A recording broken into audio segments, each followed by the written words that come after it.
nonpartisan group of individuals united in anger and committed to direct action to end the Less than 12 hours from now, we are going to be taking over City Hall.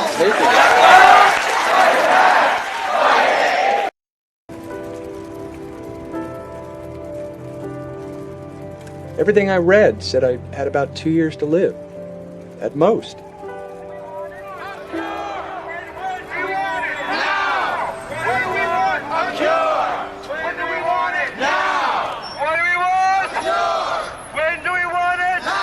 I was on my way to work, and I got handed a flyer about ACT UP and AIDS.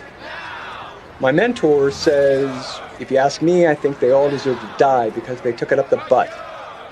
I was deeply closeted, and I had to just stew about it for the rest of the day. I got myself to the very next ACT UP meeting. They could just tap into that immediate anger and get stuff done. We need to get approval on this. It's the non-violent and quiet kissing. We will not leave until an administrator meets with us and tells us that St. Vincent's is willing to make a public statement condemning gay and lesbian violence.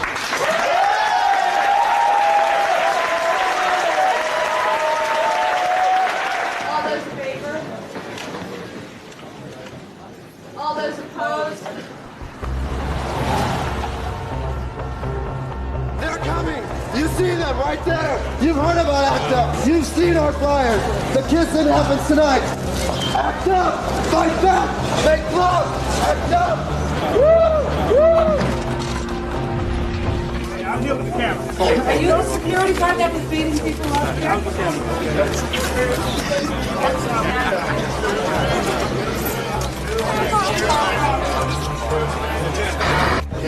Members of the Main Street media were thrown out as we were earlier on, but Steve Zabel and I came back in and we're bringing you this exclusive footage. Don't destroy property. You're destroying property, okay? Well, actually, you damaged some human property last You will not beat up on faggots, and you will not beat up on lesbians in hospitals in our own communities. 2 gay women were beaten up when her lover came to respond. You know the story. And another story was when 2 gay guys came here. One was sick with AIDS. The security guard told them to get the fuck out of here and call them faggots. So I think if you're going to work, especially in Greenwich Village, you should have some sensitivity training, because we're not going to have it. I'm willing to meet with 3 people if the rest of you leave. Then play from there. Okay, one at a time, one at a time. It's unclear how to play it. My own instinct would be to say, we'll be glad to meet with you, and when the meeting's over, we'll leave.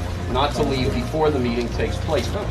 Right. We showed the kind of power we can have by immediate action, by sticking together, by reaching consensus together. We should take some steps, and we should be cool-headed. I'm going to take a straw poll, okay? And we agreed to leave the waiting room while he met with 3 of our representatives, Greg, Jerry, and Neil, in that public space right there. And then we would stick around out here and wait to see what the outcome was. This isn't a free-for-all. Let's call it a working confrontation. So why don't we start? This is Dr. Anthony Fauci. Perhaps. I may be wrong, Dr. Fauci, but it's my understanding that thousands of people died from pneumonia because there was no priority within the government or within the medical system as a whole to push the known preventative treatments for a long time. Now, those thousands of people are dead. It would seem to me that someone who was within the government while that took place, as you were, must have on their conscience these deaths. That is a tough one. No, it really is.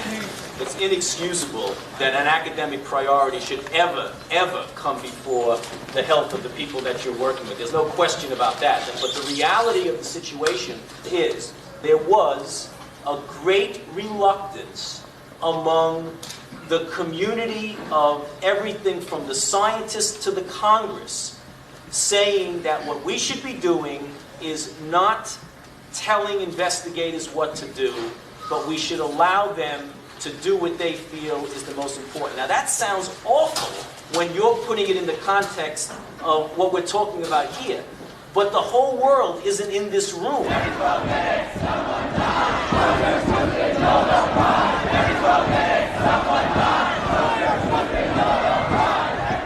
AIDS activists stormed the government's premier disease research center. The National Institutes of Health is where an AIDS cure might be found. It is where therapies are being tested in clinical trials. No more secret meetings! No more Demonstrators blocked access to buildings. Scientists and administrators reporting to work stood around looking confused. Activists charged the Bush administration with foot-dragging on AIDS research. It's not the amount of federal money allocated to it, so much as how research priorities are defined. We need new drugs to keep people alive, but the NIH is only testing old drugs that we already have. Can you tell us what you're doing? Hi, I'm Jim Jensen, and I'm in a clinical trial here. And right now I'm observing and participating in the ACT UP demonstration. Why? Why do you support this action? Because we need far more AIDS research. We're just beginning. What trial are you in? I'm in interleukin-2 AZT combination study. Are there any women in your trial? No, there aren't any women at all. People of color? No, there are not. Why do you think that is? Just the beginning of the problem. There are three major things that control NIH research: stupidity, incompetence, and greed. Those are the three major driving forces behind what's going on here and why there are no treatments out there for people living with this disease. In that building down that way, Dr. Anthony Fauci is deciding the research priorities for the National Institutes of Allergy and Infectious Diseases. We're down here because we think we should be deciding the research priorities, because these are the people who know what's going on, because they're dealing with it every day.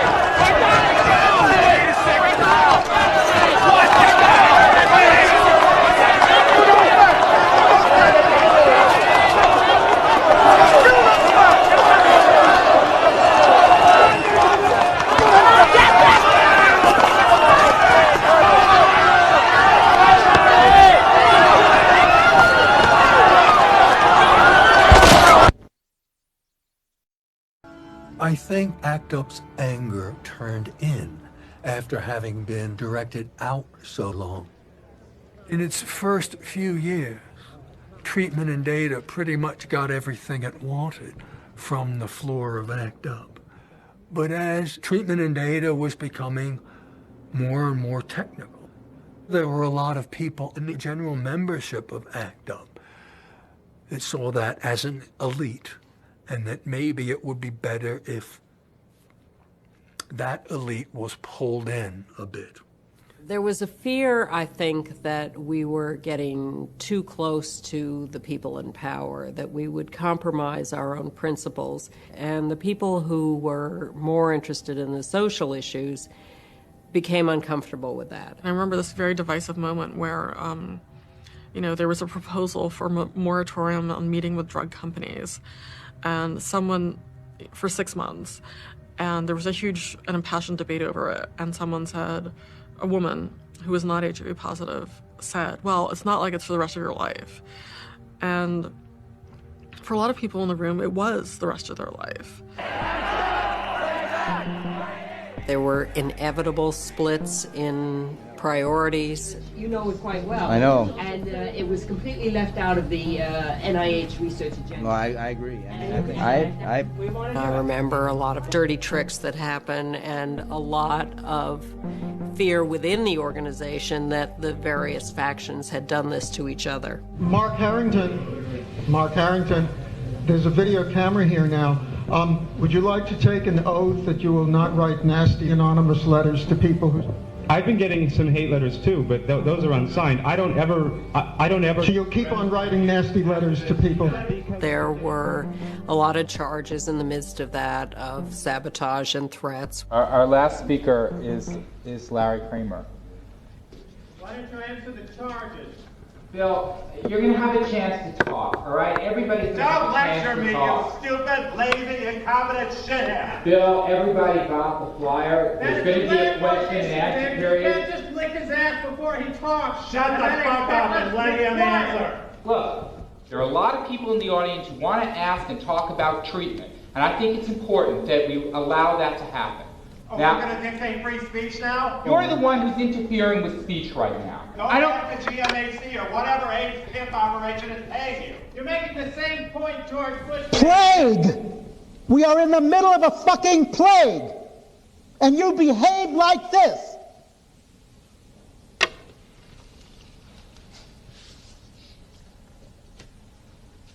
Plague! 40 million infected people is a fucking plague!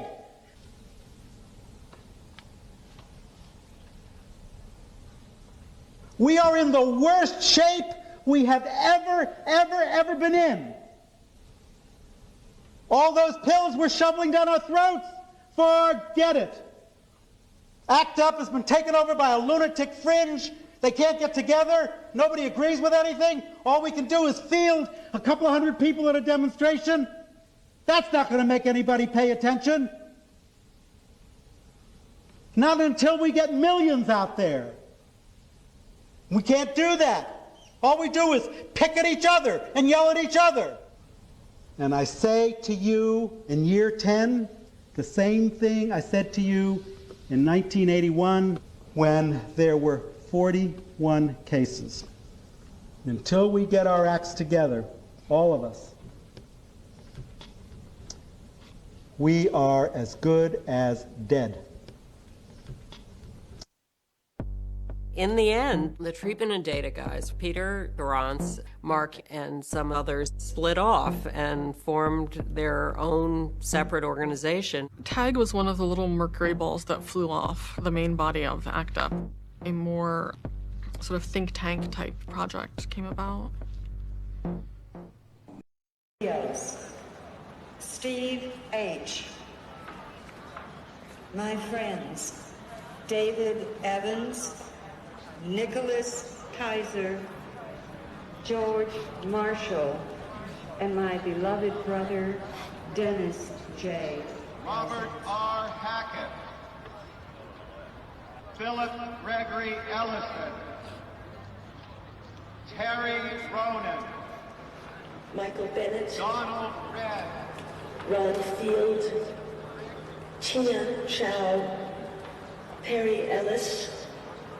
Freddie Mercury, Peter Allen, to the thousands of other people who were made to suffer in silence.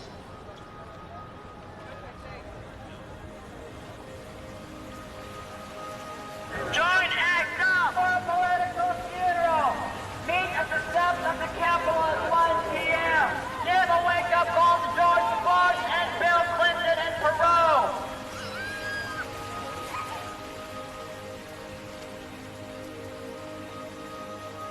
I think the quilt itself does good stuff and is moving. Still, it's like making something beautiful out of the epidemic. And I felt like doing something like this is a way of showing there's nothing beautiful about it. You know, this is what I'm left with. I've got a box full of ashes and bone chips. You know, there's no beauty in that. And I felt like a statement like this is like saying this is what George Bush has done. You know, this is what him and Ronald Reagan before him have done.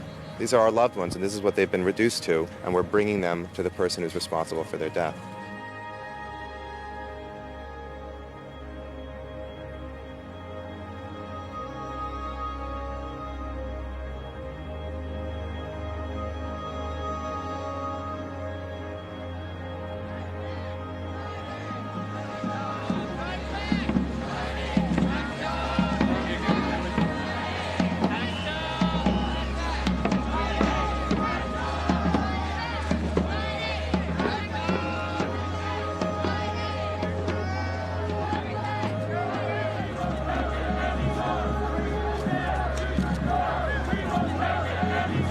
Bringing the dead to your door!